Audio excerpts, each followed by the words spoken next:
Hello po mga kababayan, mga minamahal.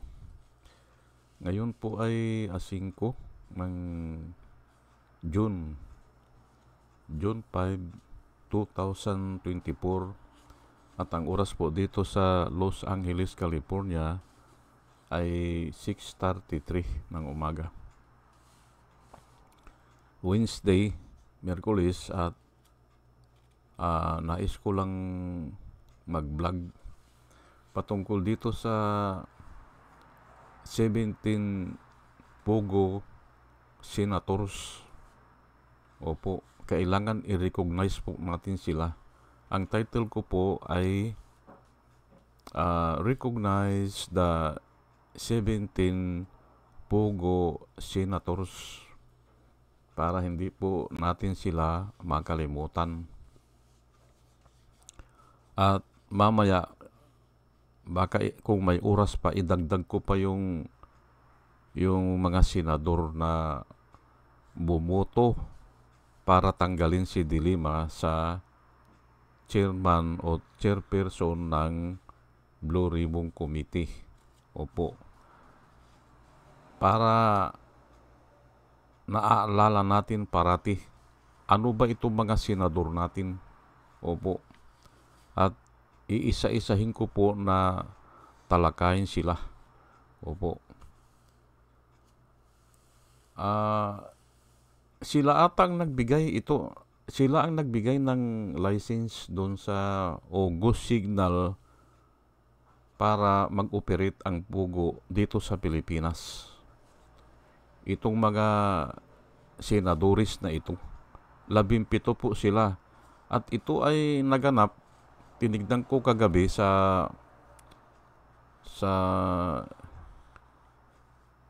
news noon, ay June 2, 2021 po.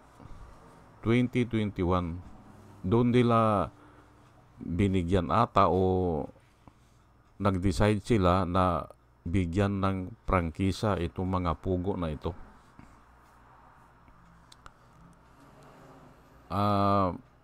Basahin ko lang po yung 17 na senadoris na payag sila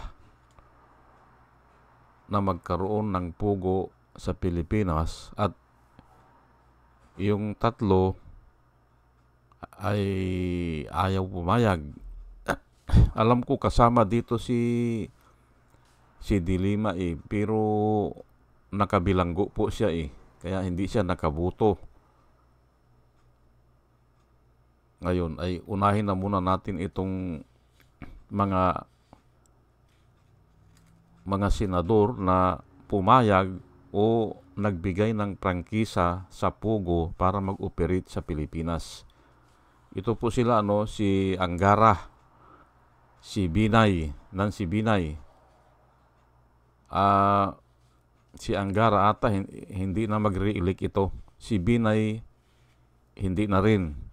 Si Pia Cayetano pwede pa ata ito mag-re-elect. De La Rosa pwede mag-re-elect ito. Si Gatchalian ata hindi na rin pwede. Si Bongo, si Gordon, ayan po, si Marcos Aimee, yan po, sila po ang pumayag ito po yung mga pumayag. Si Pacquiao, ayan po, si Pimentel, Coco Pimentel po yan, si Grace po, si Recto, si Revilla, si Soto, si Villanueva, si Villar at saka si Sobiri.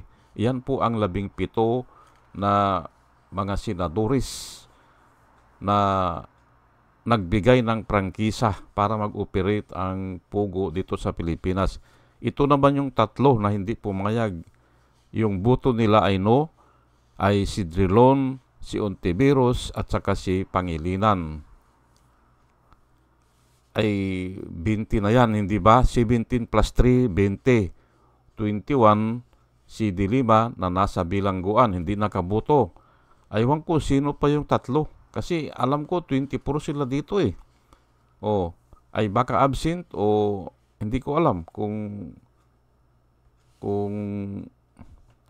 hindi ko alam kung si naging ito naging Department of Foreign Affairs Secretary si Alan Peter Cayetano. Hindi ko lang sigurado Ulitin ko lang yung mga pumayag, huwag po nating kalimutan kasi ngayon ang pugo ang nagbibigay na sa atin ng problema. Ayan po. Si Angara, si Binay, si Pia Cayetano, si De La Rosa,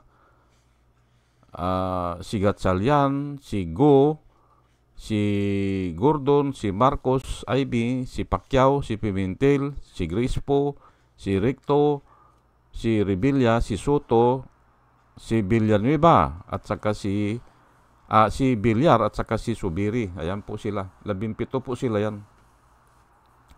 Pero bago ako magtuloy-tuloy ay nais ko munang pasalamatan itong mga sumusubaybay sa atin o nagla-like sa atin o nanonood sa atin. Ay ito po sila salamat po sa inyong lahat si Rosana Narumi ng Japan, si Al Olalia ng Bacolod, Pampanga, Librager, Alex Sarmiento, Dolor Garcia ng Milano, Italy. Salamat po sa inyong lahat. Nang dahil po sa inyo, ako po ay nagsisikap na mag-vlog tuwing umaga po from 6:30 to 7 o'clock. Pagpasensyahan nyo na po na abalahin ko kayo ng 30 minutes to 40 minutes. Si Nana Antibi ng Barin, Will Utaib ng Laguna, Nelson Balyaran, Julia Magbanua ng Singapore, Andre Deliver, Arnold Pernan ng Cebu, Larry Narbais, Josia Lan, Elenita Sculpture ng Germany, Bin Puno, Leti Peralta ng Mamburao Occidental, Mindoro, Maribel Baligat Colio, Querti Q, Juna M, Rinaldo Abintino, Mel Herrera ng Ibaston, Illinois, Ernesto Aburque, Placer Eduarte, Yasmin San Juan, Roman Di Paz, Mary Grace Santos, Pacmando, John Cabrera, Lowen Sigako, Ike Maglasang, Linda Trasmonte, Linda Walton, Sasha Andigwid, Lenny Bungat, Agripino C, Eduardo Gonzales ng Singapore, Bumble D, Di Juana Duco, Ernesto Honrado, Josephine Lucas, Bert Abogado, Dimitrio Pascual, Soledad de Maculangan,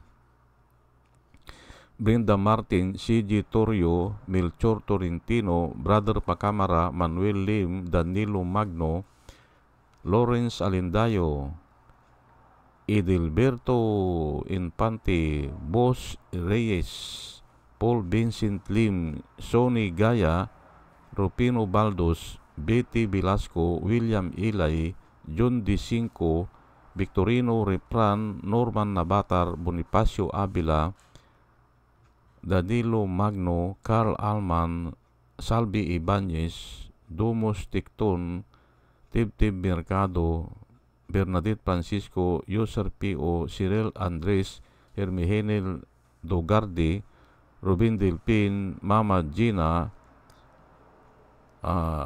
Lance Sumintak, Leonardo Asibis at saka si Jose Tosi. Salamat po sa inyong lahat.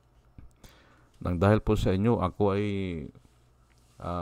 patuloy na nagbablog po. At ito naman po ang mga vloggers na gusto kong i-recommenda po sa inyo na ating suportahan at panoorin. Si Michael Apasibli Bulletin, Attorney Enzo Ricto, Bunyog Pakakaisa, Vlogcaster Armandin, Engineer Tuto Kausing, Aling Marie, Mr. Sa Totoo Lang To, Christian Isguera, PMTGR Vloggers, The Action Man, Roy Japantos, Divina Apostol, CG Pichay, Kapihan ni Art at Ago, Dimjus Journey Kakamping, Ang Batas, with Attorney Claire Castro at saka si Ka Walde Carbonell.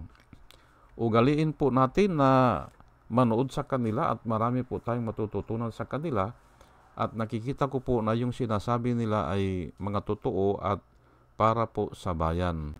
O sige po, at tayo po ay tuloy-tuloy na.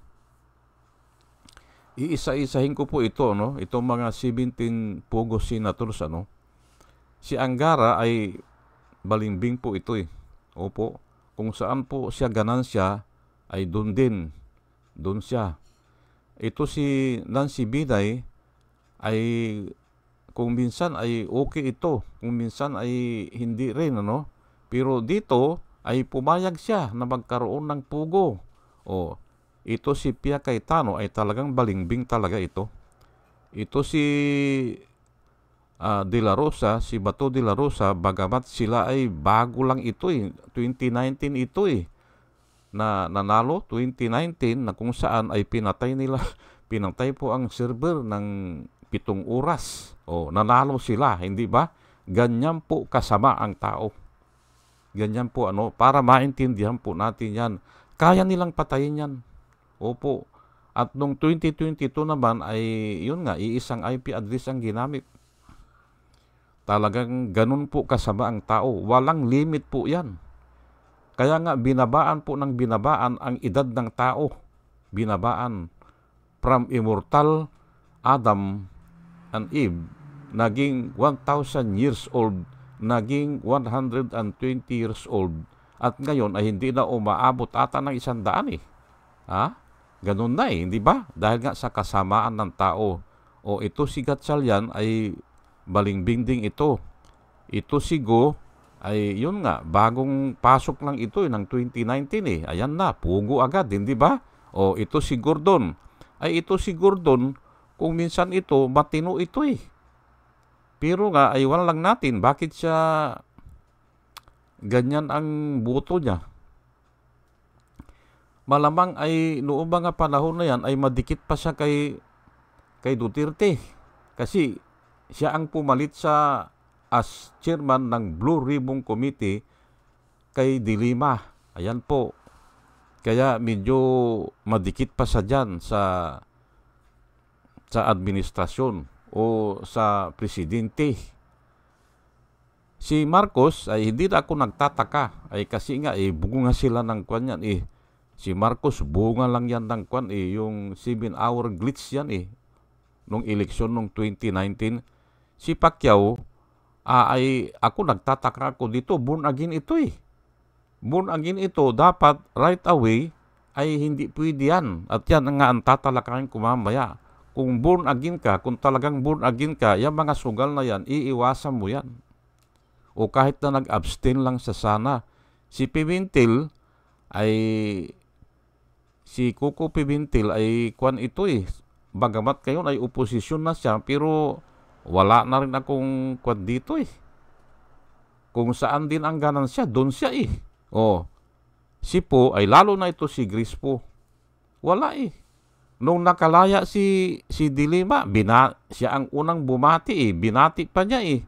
O, si De Lima, samantalang sila ang nagtanggal. Mamaya, babanggitin ko yung mga tao, yung mga senador na nagtanggal. Isa yan si Grace Po, matandaan ko, na si Pacquiao ang pasimuno. O, dineclare ni Pacquiao na bakante. Ay naandun naman, present naman doon. O, present naman si De Lima, tapos sasabihin niya, bakante. O, mga walang pinaglalaban. Kaya lang ako galit po dyan dahil tatalakayin ko lang ng bahagya ha. Galit ako dyan kasi nga ginawa nila kasing Diyos eh. Si Duterte. Ang nakasulat po sa Biblia, for the Lord is our lawgiver, for the Lord is our judge, for the Lord is our king, it is He who will save us. Yung tatlo na yan, nakapangyarihan, napunta po kay Duterte yan. Dahil nga dito sa kasamaan itong mga senador na ito. Opo, pinaghiwa-hiwalay po yan ng gumawa ng US Constitution kasi nga nagiging abusado ang presidente. O nagiging hari o naghahari-harian. Kaya pinaghiwa-hiwalay nila yan. Pero ngayon, sa nangyari ngayon, ay ay ibinigay nila ang kapangyarihan kay Duterte dahil gusto nila makakuha ng maraming project siguro o maraming posisyon o pabor. Ayan po ang problema sa atin. Ito mga senador na ito ay sumasanib sa presidente. Gusto nila sila na rin. Hindi ba? Hindi nila alam, for the Lord is our lawgiver, for the Lord is our judge, for the Lord is our king, it is He who will save us. Ngayon, kung ibibigay nyo lahat yan, kung itong mga senador ha, ito sabihin ko sa inyo, kung ibibigay nyo lahat ang kapangyarihan sa presidente, ay adi magiging Diyos yan. Hindi ba? Aabuso yan. At yan po ang nangyari sa mga ninuno ng mga Amerikano. Yung mga gumawa ng konstitusyon, sila mismo naranasan nila paano silang inalipusta o pinahirapan ng mga king sa Europe, ng mga diktador sa Europe. Kaya pagdating dito sa Amerika, hininiwahiwalay nila yan. Yung kapangyarihan na yan. Ay sa atin ay pinagsasama, ay pati nga si Kibuloy, gusto na niya si Duterte na lang hindi ba? Nasamantalang sinabi ng US Constitution ay isiparit yan. Hindi pwedeng isama yan, pero pinipilit ni Kibuloy na sumama at ganun din naman si Duterte na ipinipilit niya na siya na ang at yung si Kibuloy ang spiritual advisor niya ay dyan po mali po yan kasi nga hiniwalay na po yan ng US Constitution kasi nga pag nagsama yan ay dyan na nagiging corrupt. Hindi ba? Nagiging corrupt na. Asaan na tayo? Kay Po, hindi ba?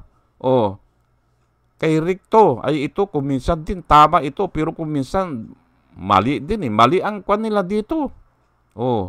Pinayagan nila ang Pogo.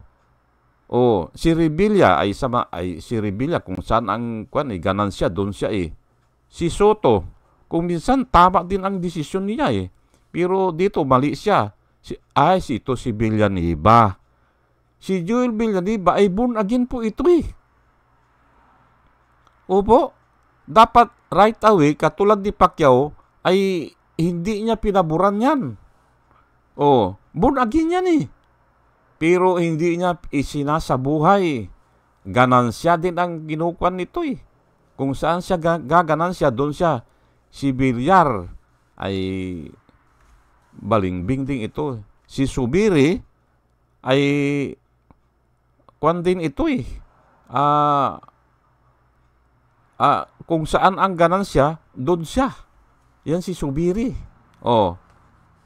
Ayan po nabanggit ko na. At ito po yung tatlo naman na ayaw, yung no. Sa Pugo, ayaw nila si Drilon, si Ontiveros at saka si Pangilinan.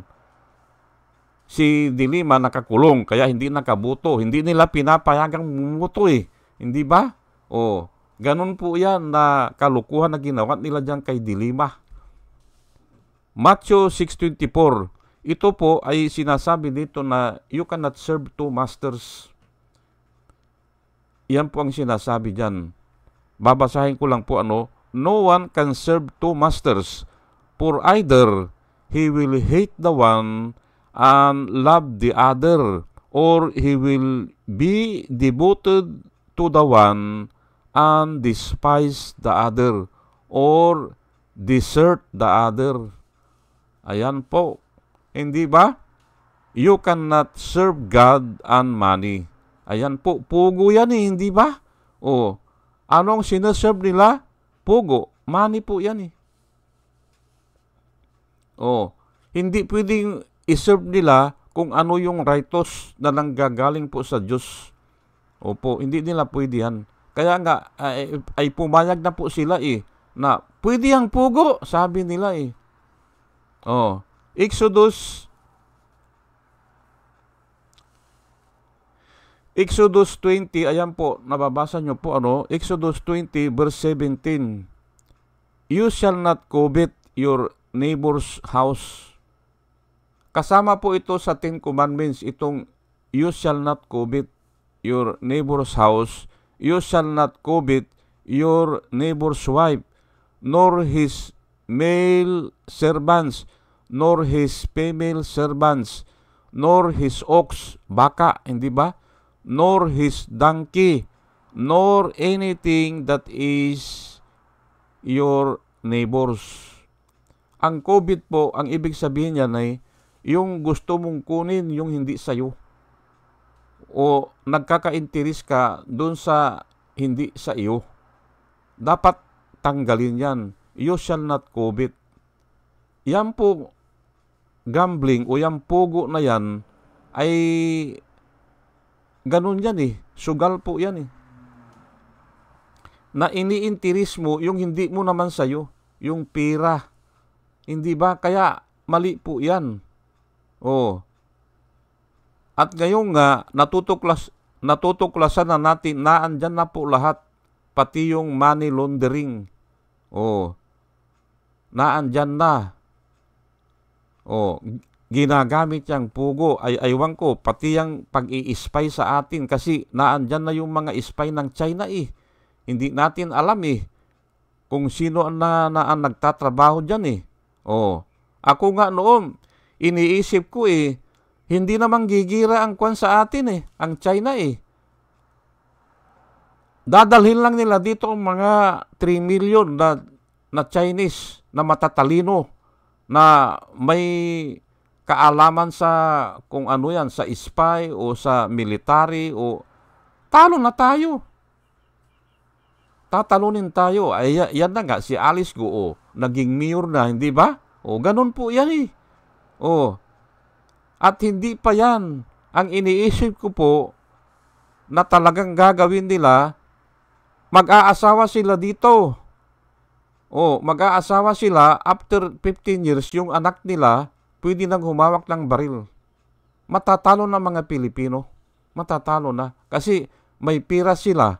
Tapos, aaralan nila ng maging maka-China. Ay tayo, ayan nga o, pugo eh. Inapurbahan ng mga senador, hindi ba? Kasi nga tayo mukhang pira eh. Ayan po. Matatalo. Ang gagawin lang, pupunta sila dito, mag-aasawa sila dito. Tapos kukontrolin nila yung mga anak. After 15 years, 20 years, ayan na. Pwede na sila ang mamuno. O kaya ay wala na yung value ng Pilipinas. Wala na. Kasi nga, puro pera ang iniisip eh. Lalo na ito mga senador na ito. Hindi ba? Ngayon, nakikita na ang diferensya. Hindi ba? Yung latest na balita ngayon, kahapon, pinatay po yung nagrehistro.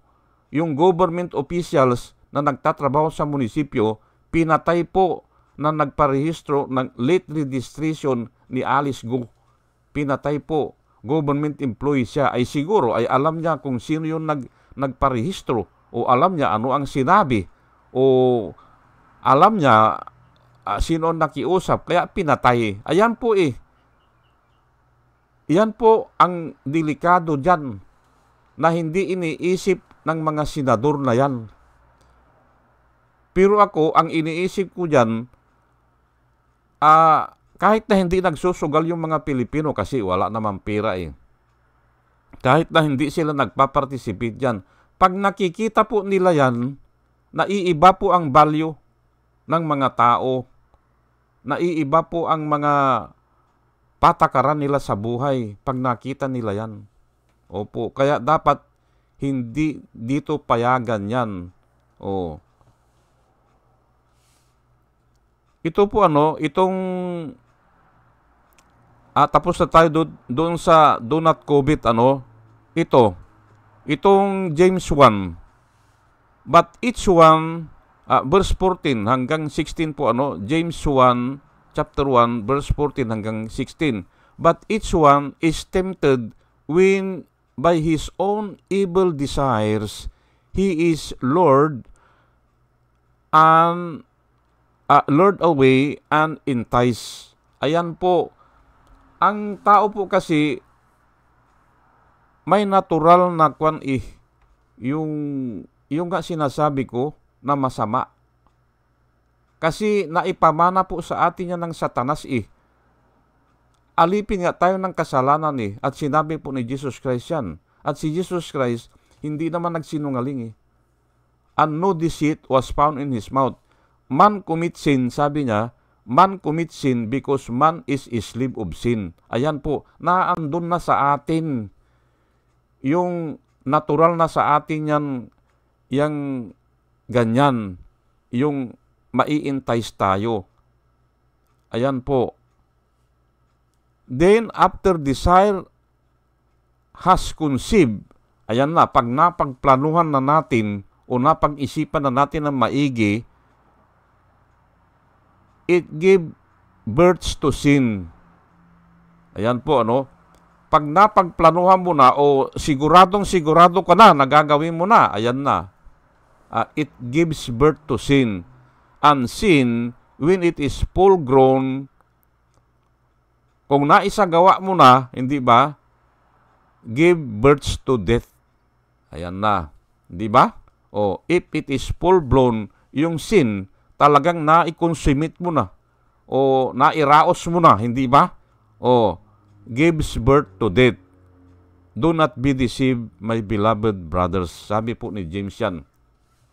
So, doon pa lang sa atin, sa ating katauhan, actually, wala naman nagsusugo sa atin Nagawin mo ito naandun na po yun sa atin. Naturalisa na sa tao yan. Kaya yung sisisihin mo na, ay ako isinugo. Hindi ganun. Ako ay kinumbinsi ako hindi po, ang liwanag po dito, basahin ko lang ulit, but each one is tempted when by his own evil desires. Ayan po naandun na sa kanya Kaya kung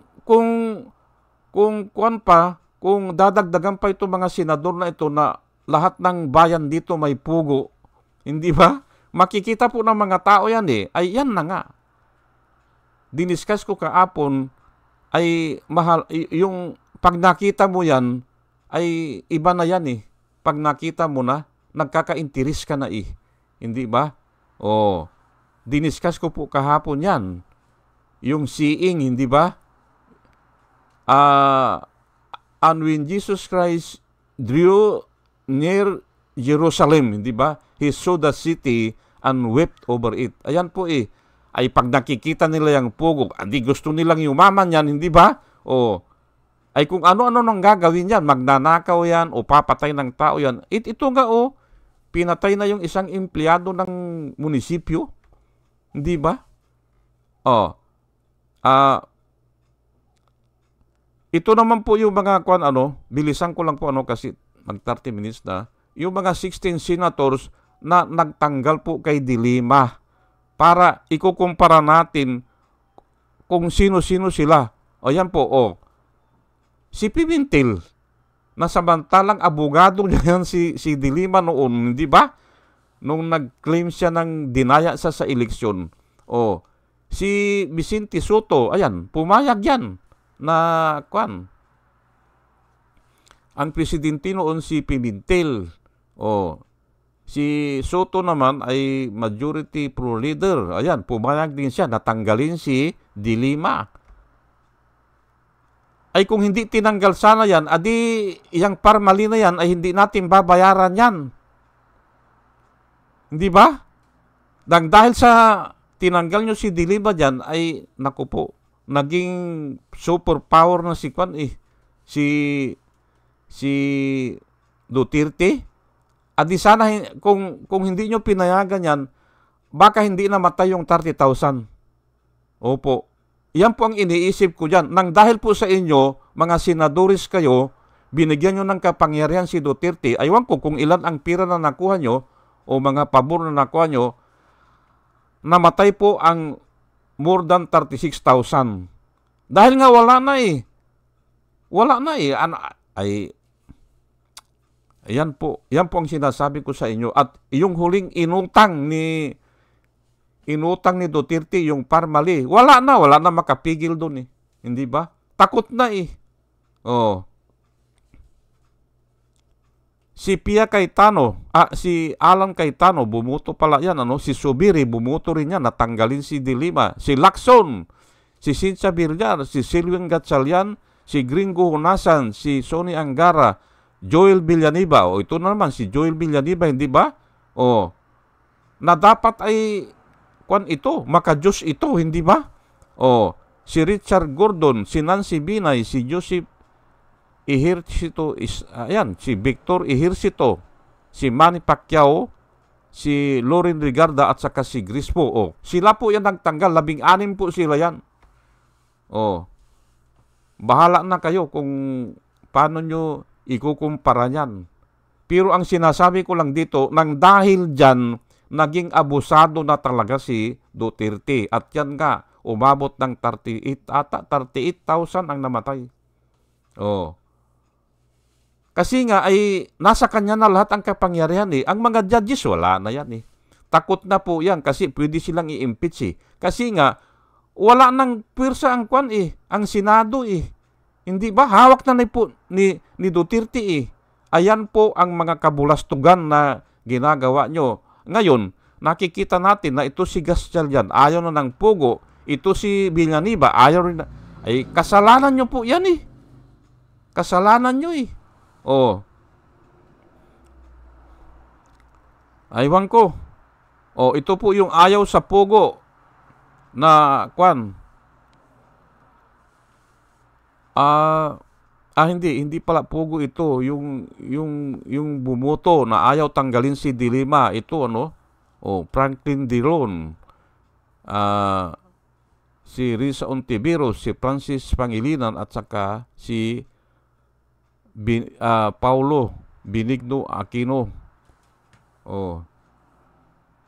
Iyon naman nag-abstain ay si Recto at saka si Trillanes. Hindi sila bumoto para tanggalin si De Lima. Pero yung 16 senators, ayan po, ay bumoto sila. Ay kaya nga naging hari na si Duterte eh. For the Lord is our lawgiver. Ay, lawgiver kayo, dapat hiwalay kayo. For the Lord is our judge, for the Lord is our king, it is He who will save us. Yung lahat na kapangyarihan yan, ibinigay na nila kay Duterte. Kaya naging makapangyarihan po si Duterte eh. Naging baliwala po kayo, mga senadores kayo, naging baliwala kayo dahil doon sa ginawa nyo. Dapat yan ang tandaan nyo, na wala ang demokrasya. Ayan po, hindi ba? Sige po at hanggang dito na lang po at pinapanalangin ko po na sa ating pakikinig ay magkaroon tayo ng wisdom na nanggagaling po sa Diyos. At muli ay isang magandang umaga po sa inyong lahat at salamat po sa inyong lahat. Salamat po.